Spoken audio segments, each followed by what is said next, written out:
Apa kabar pemirsa? Bertemu lagi bersama saya Rini Reski dalam Warta Parlamentaria. Kami sudah menyiapkan beragam informasi seputar kinerja dan kegiatan anggota DPR RI. Inilah Warta Parlamentaria selengkapnya.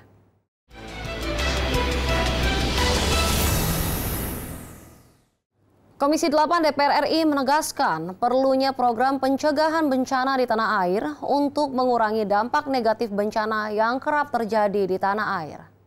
Ditemui dalam kunjungan kerja ke Provinsi Jawa Tengah baru-baru ini, usai pertemuan dengan Gubernur Jawa Tengah dan melakukan peninjauan dampak banjir di Kota Semarang dan Kabupaten Kudus, Wakil Ketua Komisi 8 DPR RI Diah Pitaloka mengatakan, bencana banjir yang disebabkan hidrometeorologi selain menyebabkan banyak rumah warga terendam, juga berdampak pada terganggunya jalur transportasi antar provinsi. Diah Pitaloka mengatakan pentingnya penguatan program pencegahan bencana agar bisa mengurangi resiko dampak bencana.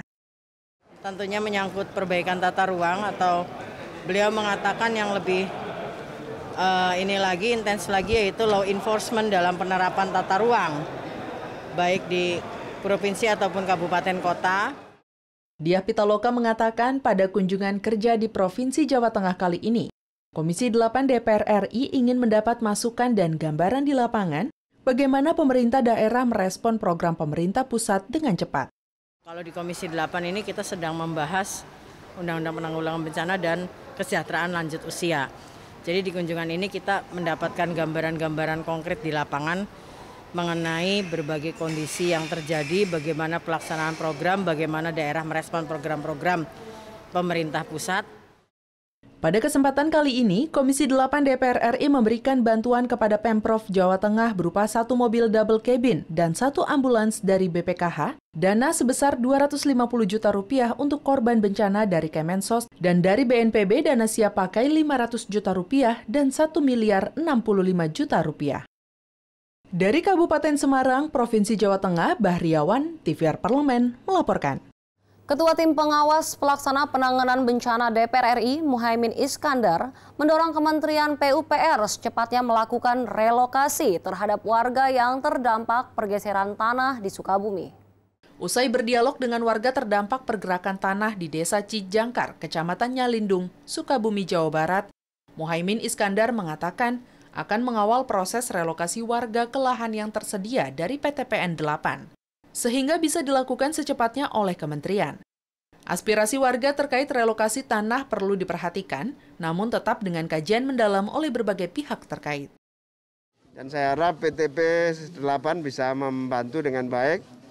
Yang kedua, anggaran untuk pelaksanaannya, Kementerian PU kita harap bantuan untuk secepatnya ditangani. Yang ketiga, kementerian semua pihak yang terkait dengan legalitas.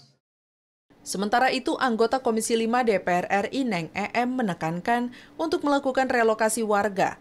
Persyaratan lahan harus benar-benar terpenuhi agar tidak rawan bencana dan sudah dihibahkan secara resmi. Nantinya Kementerian PUPR yang membangun hunian di lahan relokasi kemudian diserah terimakan kepada warga. Kalau memang sudah direlokasi termasuk fasilitas umumnya juga, tidak hanya rumahnya, cuman tidak bisa kemudian yang tadi tanahnya misalkan 1.000 meter ingin dapat 1.000 meter lagi tidak bisa, jadi hanya sekedar hunian aja. Tercatat ada sekitar 129 rumah yang terdampak dan terancam pergerakan tanah di Desa Cijangkar, Kecamatan Nyalindung, Sukabumi yang menimpa 146 kepala keluarga. Dari Jawa Barat, Nuki dan Aang, TVR Parlemen melaporkan. Komisi 4 DPR RI meminta pemerintah melakukan langkah cepat menangani stabilitas harga pangan yang terus mengalami kenaikan dampak terjadinya banjir di beberapa daerah. Di Gedung Nusantara II DPR RI Jakarta, anggota Komisi 4 DPR RI Andi Akmal mengungkapkan banjir mengakibatkan gagal panen dan terhambatnya produksi pertanian dari para petani. Komisi 4 DPR RI juga meminta pemerintah memberikan bantuan penanggulangan bagi para petani yang sering terdampak banjir sehingga petani tidak mengalami kerugian semakin besar. Agar ada langkah cepat untuk mengganti ataupun menyiapkan pertanaman selanjutnya. Sebenarnya di Kementerian Pertanian itu ada namanya asuransi pertanian. Jadi memang harusnya daerah-daerah yang langganan banjir karena memang lokasinya ataupun setiap tahun berulang harusnya ini diajukan untuk mendapatkan asuransi pertanian. Ketua Komisi 4 DPR RI Suding membenarkan naik turunnya harga beberapa komoditas pangan disebabkan banjir yang melanda beberapa daerah pertanian. Sementara daerah pertanian yang tidak mengalami banjir didorong mengupayakan kelancaran distribusi pasokan pangan. Saya meminta untuk segera memperbaiki daerah aliran sungainya agar segera kembali pulih. Itu untuk masalah itu. Kalau harga pangan itu relatif lah. Beberapa kawasan pertanian yang dilanda banjir diantaranya Kabupaten Krobokan, Jawa Tengah, Kabupaten Ponorogo, Jawa Timur, dan Kecamatan Dadahub, Kabupaten Kapuas, Kalimantan Tengah yang menjadi kawasan food estate. Fitian Danbari, TVR Parlemen, melaporkan. Jangan kemana-mana pemirsa, karena kami masih memiliki banyak informasi lain dalam Warta Parlementaria. Di antaranya datang dari Komisi 6 DPR RI terkait validasi data penerima BPUM harus teratasi baik. Setelah jeda berikut ini.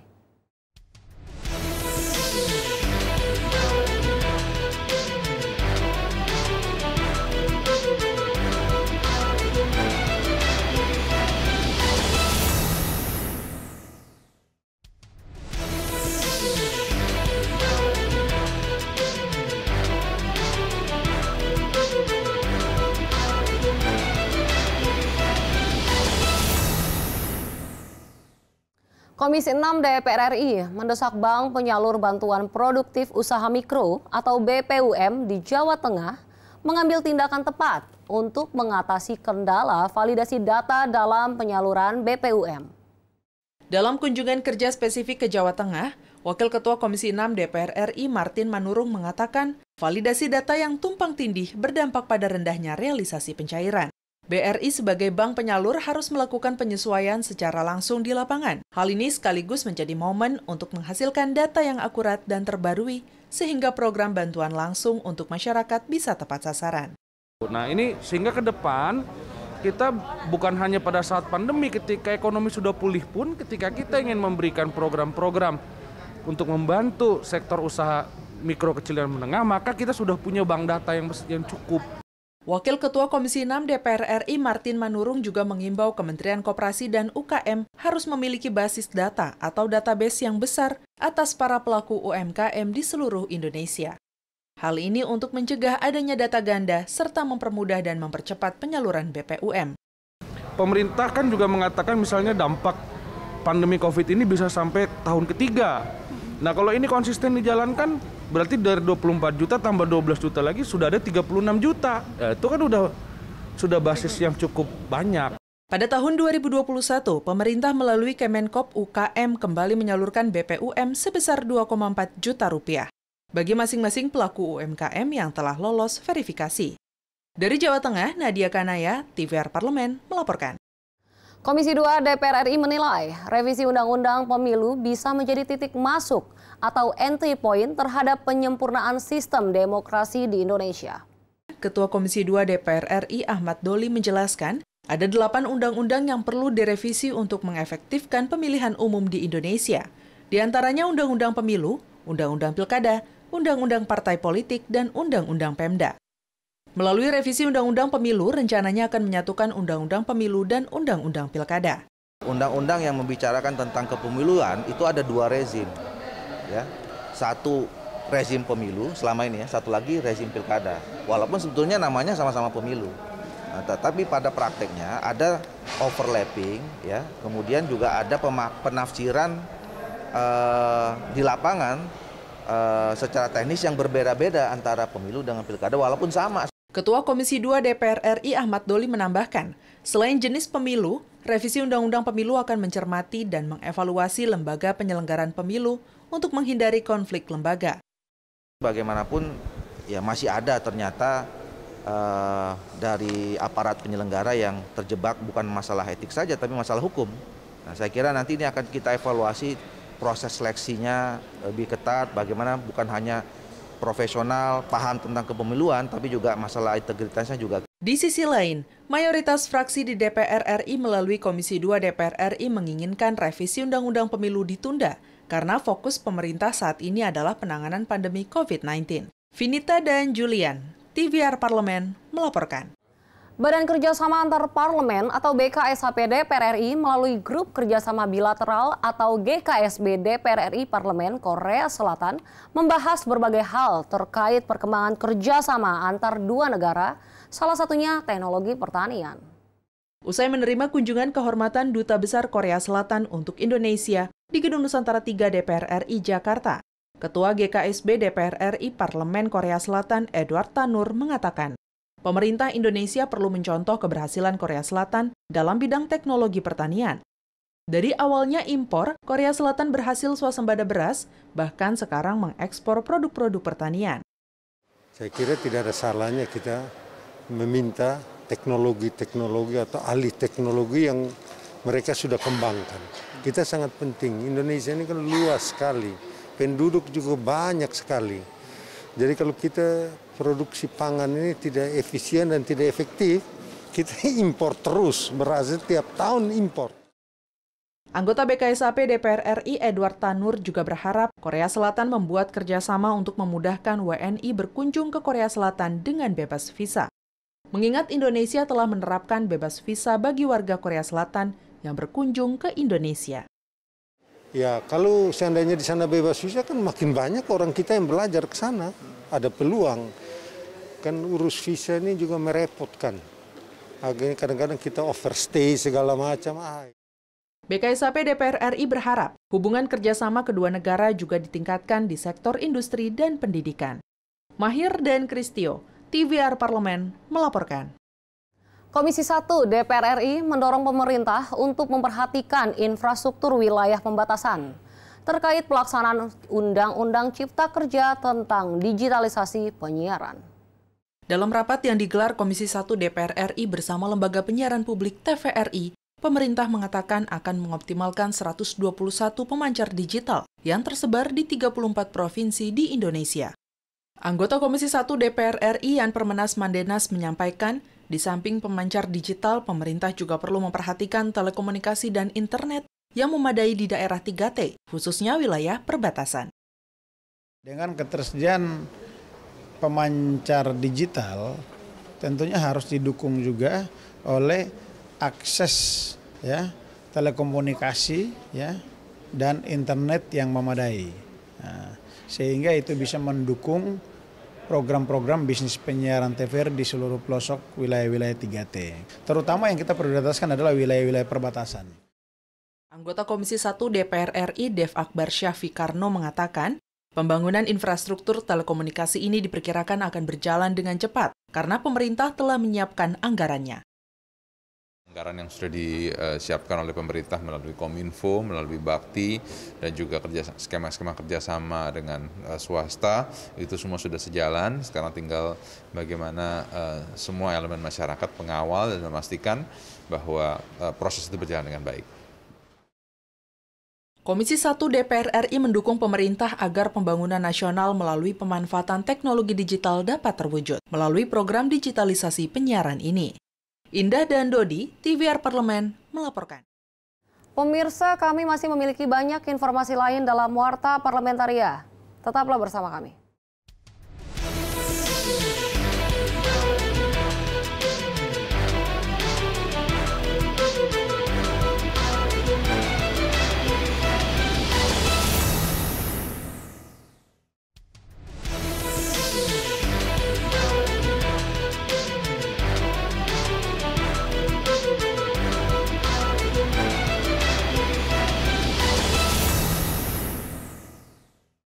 Komisi 2 DPR RI menyampaikan moratorium pembentukan daerah otonomi baru perlu dikaji ulang terkait urgensinya. Ditemui saat menerima audiensi Tim Pemekaran Provinsi Papua dan Badan Persiapan Pembentukan Provinsi Kepulauan Nias atau BPP-PKN, anggota Komisi 2 DPR RI Anwar Hafid menyampaikan, hingga saat ini Komisi 2 DPR telah menerima lebih dari 300 usulan pemekaran wilayah di tengah kondisi moratorium yang belum dicabut. Anwar berharap pemerintah meninjau kembali moratorium tersebut mengingat tingginya usulan pembentukan daerah otonomi baru atau DOB dan urgensinya di daerah. Anwar menambahkan, Kemendagri perlu menampung grand design penataan wilayah Indonesia sehingga semua pihak dapat melihat tujuan utama pemekaran wilayah. Apa yang menjadi kecurigaan orang bahwa pemekaran ini menjadikan raja-raja kecil di daerah, kemudian pemborosan anggaran, dengan adanya desain ini akan terjawab bahwa sesungguhnya pemekaran itu menjadi kebutuhan masyarakat, bukan sebagai desain elit untuk mendapatkan kekuasaan, tapi ini kebutuhan masyarakat. Anggota Komisi 2 DPR RI Gus Pardi Gaus menilai pemekaran wilayah merupakan langkah tepat untuk pemerataan pembangunan ekonomi, pendidikan, dan peningkatan kesejahteraan. Namun menurutnya pembentukan DOB tetap perlu dievaluasi guna ketepatan alokasi anggaran. Tujuan daripada pemekaran memang perlu juga kita evaluasi. Jangan hanya sekedar menghambur-hamburkan dana, membuat kantor provinsi, membuat kantor DPRD provinsi, lalu apa? Gus Pardi menilai, meski di tengah kondisi saat ini, pemekaran wilayah tetap perlu dijadikan prioritas oleh pemerintah. Elisa dan Acul, TVR Parlemen, melaporkan. Badan Akuntabilitas Keuangan Negara (DPR RI) mendorong pemerintah dalam mendistribusikan subsidi energi, merujuk pada basis data terkait masyarakat tidak mampu atau prasejahtera. Hal ini dimaksudkan agar subsidi energi dapat didistribusikan tepat sasaran. Ketua Badan Akuntabilitas Keuangan Negara DPR RI, Wahyu Sanjaya, menyayangkan subsidi energi tidak didistribusikan dengan baik, padahal anggarannya cukup besar. Untuk menyelesaikan persoalan ini, menurut Sanjaya, pemerintah bisa memulainya dengan menyusun database terkait masyarakat yang berhak mendapatkan subsidi energi. Jadi kita lihat disitulah kemungkinan itu, karena terjadi adanya disparitas harga atau distorsi harga, orang sudah pasti cenderung memilih harga yang murah. Nah, akibatnya kan barang bersubsidi ini menjadi sepertinya diperjualbelikan, bukan didistribusikan. Nah, apabila basis data itu sudah ada, subsidi itu langsung diberikan kepada keluarga prasejahtera dan harga LPG itu adalah sama untuk di seluruh tingkatan. Wahyu Sanjaya juga menyayangkan pemerintah tidak memiliki data tunggal tentang jumlah kelompok masyarakat tidak mampu yang berhak mendapatkan subsidi energi. Ya, itu yang jadi pertanyaan, kenapa pemerintah tidak ada menugaskan salah satu kementerian untuk melakukan pendataan. Idealnya data keluarga prasejahtera itu seharusnya sudah ada di di Kementerian Sosial minimal atau Kementerian Dalam Negeri. BAKN DPR RI akan terus melakukan kajian terkait distribusi subsidi energi ini untuk selanjutnya memberikan rekomendasi kepada pemerintah sehingga diharapkan dapat mengurangi penyelewengan penyaluran subsidi energi di kemudian hari. Hendra dan Zia, TVR Parlemen, melaporkan. Badan Legislasi atau Balek DPR RI secara serius mendorong pemanfaatan lahan tidur di Jawa Barat untuk meningkatkan produktivitas komoditas pangan dalam negeri. Dalam kunjungan kerja spesifik ke Jawa Barat, anggota Balek DPR RI Ferdiansyah mengatakan, Balek akan berkoordinasi dengan pihak terkait dan para stakeholder dalam pemanfaatan lahan tidur di Jawa Barat untuk pertanian. Karena banyak lahan milik negara yang ada di Jawa Barat ini, diantaranya perlu koordinasi lebih lanjut dengan PTPN 8 yang di bawah Kementerian BUMN. Itu yang pertama. Yang kedua, terkait dengan yang ada di kawasan hutan yang dikoordinasikan oleh Menteri KLHK. Wakil Ketua Balek DPR RI, Willy Aditya juga menyatakan akan mengkoordinasikan dengan komisi terkait di DPR RI agar melakukan evaluasi terhadap keberadaan lahan tidur di Jawa Barat. Sejumlah negara pengekspor pangan akan menghentikan atau membatasi ekspor dan memilih mengkonsumsi sendiri selama masa pandemi ini. Untuk itu, lahan tidur harus dimanfaatkan secara maksimal untuk ketahanan pangan dalam negeri. Untuk hal-hal yang berkaitan dengan legislasi, kami sedang melakukan review ini. Nanti kami akan buat catatan mana yang paling krusial untuk kita ajukan sebagai sebuah revisi. Yang kedua, kami tentu tidak masuk ke tataran yang lebih teknikal, karena itu kewenangan di Komisi 4. Pemprov Jawa Barat menyampaikan sedang mengupayakan penggarapan lahan tidur seluas 4.000 hektar di Kabupaten Subang untuk menjadi salah satu klaster ketahanan pangan. Dari Jawa Barat, Nur Fuad, TVR Parlemen, melaporkan. Demikianlah beragam informasi seputar aktivitas DPR RI yang sudah kami susun dalam Warta Parlamentaria. Saya Rini Reski beserta kerabat kerja yang bertugas undur diri. Terima kasih atas perhatian Anda. Sampai jumpa.